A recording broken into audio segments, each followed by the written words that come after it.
পশ্চিমবাংলার মানুষকে দেখাক যে দেখুন আমরা ওখানে শুরু করেছি যে আমাদের সরকার বা আমাদের ভারতীয় সরকার এই রাজ্যে লক্ষ্মী ভাণ্ডার ৩,০০০ টাকা দিচ্ছে। তাহলে কেন আপনারা বাংলার মাননীয় মুখ্যমন্ত্রী মমতা বন্দ্যোপাধ্যায়ের ১২০০ টাকা ১,০০০ টাকা আপনারা নেবেন? প্রশ্নটা আমি আপনাদের মধ্যে দিয়ে যার নাম্বার আমাকে ছুড়ে দিলাম। দ্বিতীয়ত আপনাকে বলি, এই যে উনি বলছেন যে বাংলার মায়েরা এই যে যেটা আমার দিদি দিচ্ছে লক্ষ্মী ভাণ্ডার ভিক্ষে, আমি তাকে দীপ্ত কণ্ঠে বলতে চাই, আপনি আপনার ঘরের মাকে, আপনি আপনার ঘরের যিনি মহিলা আছে, আপনি মাসের শেষে তার হাতে ১,০০০ টাকা দেন তো। কিন্তু আমার নেত্রী মমতা বন্দ্যোপাধ্যায় বাংলার সাধারণ মানুষকে মাসের শেষে অ্যাকাউন্টে যারা জেনারেল ১,০০০, যারা নমশূদ্র এসএসটি তাদের দিচ্ছে ১২০০ টাকা। দিদি আছে বললেন, কারণ তারা জানেন এই অর্থটা তাদের জন্য কতটা গুরুত্বপূর্ণ। আজকে যদি গ্যাসটা শেষ হয়ে যায়, সেই বাড়ির পরিবারের যিনি পুরুষ মানুষ আছেন উনিই বলেন, কী গো তোমার লক্ষ্মী ভাণ্ডারের ১,০০০ টাকা দাও তো গ্যাস আনবো, কাজে লাগে না। আজকে সেই বাড়ির বৃদ্ধ বাবা যখন বার্ধক্য ভাতার টাকাটা তুলে বাড়িতে নাতি নাতনির জন্য দুটো লেবু নিয়ে যাচ্ছেন, ফল নিয়ে যাচ্ছেন, ওষুধ কিনে যাচ্ছেন, এটা কি কাজে লাগে না? আর তারা বলছেন ভিক্ষে। আমি আপনাদের বলে দিতে চাই, আমাদের যিনি সবুজ সেনার সেনাপতি, আমাদের নেতা, যাকে দেখে আমরা লড়াই আন্দোলন করি, সাংসদ অভিষেক বন্দ্যোপাধ্যায় বলেছেন এবারের বিধানসভা নির্বাচনে তারা ৭৭টা পেয়েছিলেন ২১-এ, আমি বলতে পারি 50 নিচে থাকবে, 50-এর নিচে তাদের সিটটা একটা হবে না। তবে এইটা আমি চ্যালেঞ্জ করে বলতে পারি, আমরা 2021-এ 215টা যে আমি সিট পেয়েছিলাম, এবার একটা সিট বেশি হবে। গৌরব করছে দলীয় এক শ্রেণীর লোক, তারও একটা বিরোধিতা করছে, তাহলে কোথাও কি আজকে যেভাবে না আপনি আমায় বলছেন যে বিরোধী বা আমাদের মধ্যে অন্তর্দ্বন্দ্ব, দেখুন আমি কল্যাণী ব্লকের আমি তৃণমূল যুব সভাপতি, আমার অভিভাবক আমার সভাপতি পঙ্কজ কুমার সিং।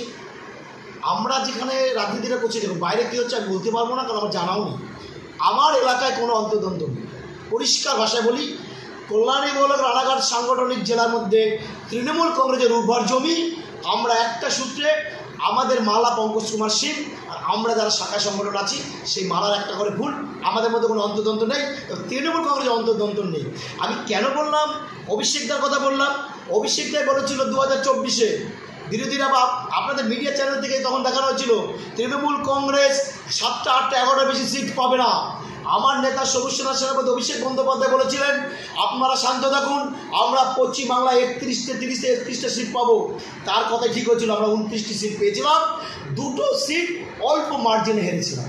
তাহলে আমার নেতার বয়স কম হলেও অভিজ্ঞতায় রাজনীতিতে অন্য অন্য নেতাদের থেকে অনেক অনেক কদম এগিয়ে। কারণ অভিষেক বন্দ্যোপাধ্যায় এবার দেখিয়ে দিয়েছে সর্বদলীয় যেই টিম করে আজকে শান্তির বার্তার জন্য বাইরে গেছিলেন, একমাত্র আমার নেতা অভিষেক বন্দ্যোপাধ্যায় দলের কথা বলেননি, তিনি ভারতের হয়ে কথা বলেছিলেন।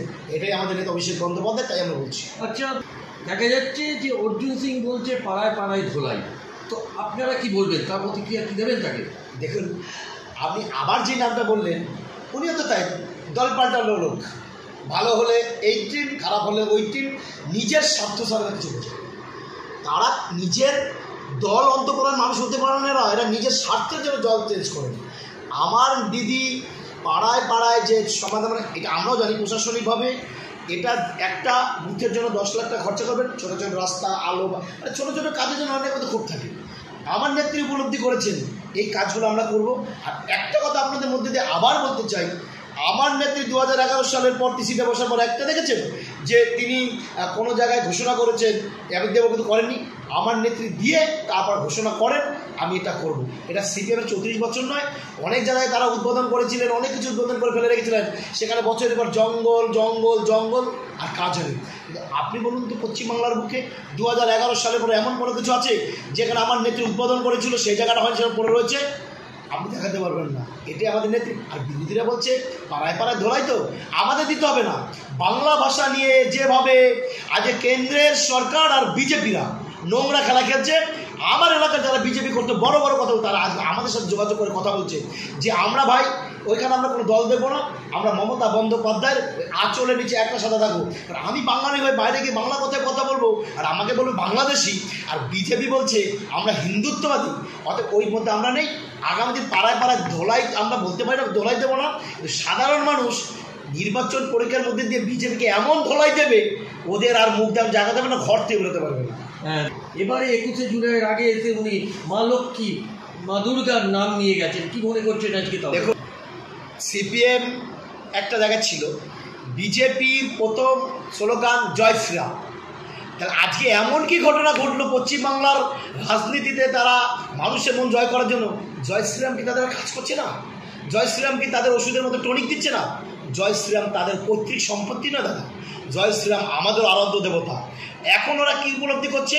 ওরা বলেছিল না পশ্চিমবাংলায় দুর্গাপুজো, কালী পুজো, লক্ষ্মী পুজো হিন্দুতে হতে দেয় না, বলেছিল দুর্গাপুজো করতে দেয় না, বা আমার নেত্রী দুর্গাপুজোর কার্নিভাল করে, আমার নেত্রী দুর্গাপুজোর জন্য সাধারণ মানুষের অ্যাকাউন্টে টাকা দিচ্ছে পুজো করার জন্য, আমার নেত্রী বাংলাদেশ শ্রেষ্ঠ উৎসব দুর্গাপুজো করবার জন্য এক একটা ক্লাব সংগঠনকে তাদের উন্নয়ন করার জন্য, তাদের পুজো করার জন্য তাদের পাশে দাঁড়াচ্ছে। আজকে আমাদের মাননীয় প্রধানমন্ত্রী নরেন্দ্র মোদীকে দুর্গাপুরে জয় শ্রীরাম বাদ দিয়ে কেন জয় মা দুর্গা, জয় মা কালী বলতে হচ্ছে? এরা বুঝে গেছে জয় শ্রীরাম স্লোগান দেওয়ার কাজ হবে না, এবার দেখে এটা দেওয়া হবে না। তো এইটাও বলতে চাই, যখন মানুষের সর্বনাশ চলে আসে না, তখন কোনো কিছুতেই কাজ করে। তাই আমি এটা বলতে চাই, ওরা যত বেশি পশ্চিমবাংলায় ঢুকবে, সাধারণ মানুষ আর তত বেশি ঐক্যবদ্ধ হয়ে বিজেপিকে তারা 21-এর নির্বাচনের মতো। তাহলে কি মনে করছেন? 100%। আরে কেন্দ্র সরকার যে সরকার চলছে, মানে মিলিজুলি সরকার, আপনি আমায় বলুন তো, আপনি বলুন, এরা যে কোনো সময়, আপনি এখন আমার সাথে কথা বলে ঘর থেকে বেরোনোর শুনতে পারেন কেন্দ্রের সরকার পড়ে গেছে। ওদের নিজস্ব বলেছিল না 400 পার করবো, 400 পার করবো, 400 হয়েছিল? কাদের নিয়ে সরকার করেছে কেন্দ্রে? সাধারণ মানুষ বুঝে গেছে ওদের ভাওতা, ওদের চালাকি, ওদের নোংরামো সব কিছু বিজেপির মধ্যে রয়েছে। আর ওরা সাধারণ আমি একটা কথা বলি, বাংলার নিরহ মানুষ, বাংলার নমশূদ্ররা, বাংলার এসসি, বাংলার যে আমাদের হিন্দু, এদের জন্য কেন্দ্র কিছু করবে না, আগামী জন্য করবে না। একমাত্র নেত্রী মমতা বন্দ্যোপাধ্যায় এদের কথা বলবে। আচ্ছা, 2006 কোনো কি প্রভাব করবে? আবার শ্রমিক মোর্চা অর্থাৎ রাজ্য সভাপতি বলছেন যে সবশেষ আপনাকে এই প্রশ্নটা, আপনাকে একটা প্রশ্ন করি, আপনারা তো সব জায়গায় পশ্চিমবঙ্গে সব জায়গায় ঘুরছেন, আমি বিজেপির কাছে প্রশ্ন করতে চাই, আমরা 2026-এ ক্ষমতা এলে আমাদের মুখ্যমন্ত্রী একজন, আমাদের নেত্রী মমতা বন্দ্যোপাধ্যায়, বিজেপির মুখ্যমন্ত্রী কে? বিজেপির মুখ্যমন্ত্রী পদকে শুভেন্দু বলবে আমি, দিলীপ ঘোষ বলবে আমি, লকেট দিকে বলবে আমি, সুকান্ত মজুমদার বলবে আমি, শ্রমিক ভট্টাচার্য বলবে আমি, ওদের সৌমিত্র খা বলবে আমি।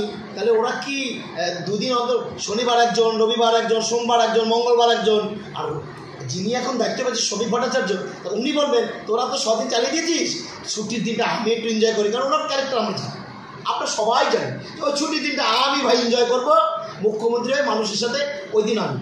তো আমরা প্রশ্ন করে যেতে চাই, যারা বলছে যে 26-এ আমরা মা কালী, দুর্গা সব বাজেয়াপ্ত করে তাদের নাম নিয়ে আমরা ক্ষমতা আসবো, মা দুর্গা ওপরে বসে দেখছেন যে ভারতবর্ষের দিকে ওষুধকে আগে সরাতে হবে, এই বাংলার বাঘিনী হাওয়াই চটি পড়া, এই বাঘিনী আগামী দিন ওই ভারতবর্ষ শাসন করবে, বাংলায় ওদের করে স্থান হবে না, বাংলার মাটি উর্বর মাটি, বাংলার মাটি মমতা বন্দ্যোপাধ্যায়ের মাটি। অসংখ্য ধন্যবাদ। ভোটের আগে আবার সিএ এনআরসি নিয়ে সরব হয়েছে কেন্দ্রীয় সরকার, কি বলবেন, কতটা আশ্বাস দিতে পারবেন মানুষকে আজকে?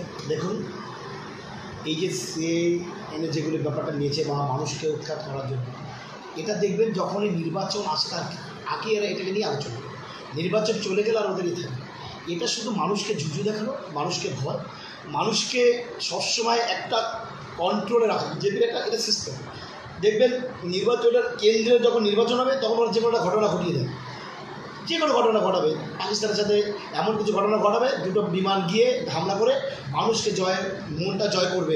দেখুন আমরা ভারতের মানুষ মানে বাইরের সাথে কত যুদ্ধ করছে।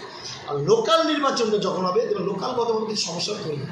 এই যে এনআরসি অ্যাড্ডা আমি আপনাদের চ্যালেঞ্জ করে বলতে চাই, 21শে জুলাইয়ের মঞ্চে আমাদের সবুজ সেনার সেনাপতি, আমাদের সবুজ সেনার ছাত্র যুব সমাজের নয়ন, আমাদের লড়াইয়ের আন্দোলন প্রতীক সাংসদ অভিষেক বন্দ্যোপাধ্যায় বলেছেন, আমার পশ্চিমবাংলার 12 কোটি মানুষ কেন্দ্রের যে এনআরসি বলুন বা বাংলা ভাষা নিয়ে যেভাবে আমাদের হেনস্থা করছে, যদি লড়াই করতে আমরা সবাই একসাথে বুক চিতে লড়াই করব।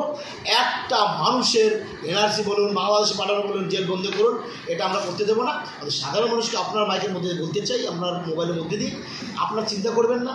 আমাদের মাথার উপর দিদি দাদা রয়েছেন, আপনারা নিচে থাকুন।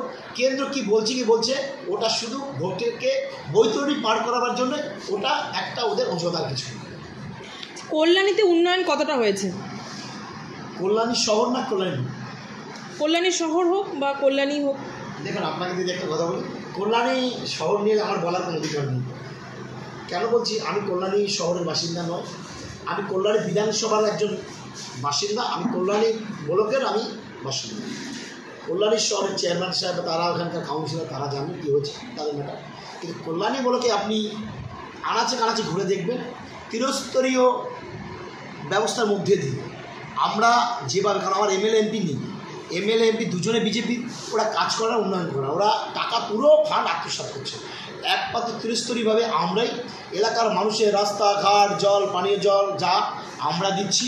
এবার যে কোনো অলিগলিতে যখন যেমন কোনো রাস্তা দেবেন, ভালো রাস্তা, ওটাই দেবেন না, যেখানে ফলকটা লাগানো আছে হয় লেখা আসবে সেই অঞ্চলের নাম, না হলে কল্যাণী পঞ্চায়েত সমিতি, না হলে নদীয়া জেলা পরিষদ। আমার প্রশ্ন আপনার মুখ থেকে, কল্যাণী ব্লকের মানুষ আপনাদের এমএলএমপি করেছিল, তাহলে তারা কি অপরাধ করেছিল আপনাদের ভোট দিয়ে, যে তাদের ভোট নিয়ে তাদের সাথে সিরিবিনি খেলে আপনি কল্যাণ ব্লকের মানুষের উন্নয়ন না করে সেই টাকা আত্মসাৎ করছেন। আর আমরা ত্রিস্তরীর মধ্যে দিয়ে ছোটো ছোটো ফান্ডের মধ্যে তাদের উন্নয়ন করছি। 26-এর বিধানসভায় প্রস্তুত থাকুন, এর জবাব এখানকার যিনি স্থানীয় এমএলএ, যিনি নিজেকে অ্যাডভোকেট বলেন, মানুষের ভাবেন না, মানুষের কথা বলেন না, সবসময় 5টা-10টা ছেলে যেখানে আড্ডা মারবে সেখানে কিছু পয়সা দিয়ে এলাকায় স্টুডেন্ট করবেন, এই জিনিসটা আগামী দিন চলবে না। 26-এ তৃণমূল কংগ্রেসের থেকে যিনি দাঁড়াবেন তিনি আগামী দিন বিধায়ক হচ্ছে ফাইনাল। আর যিনি এখন আছেন তিনি থাকবেন এক্স এমএলএ।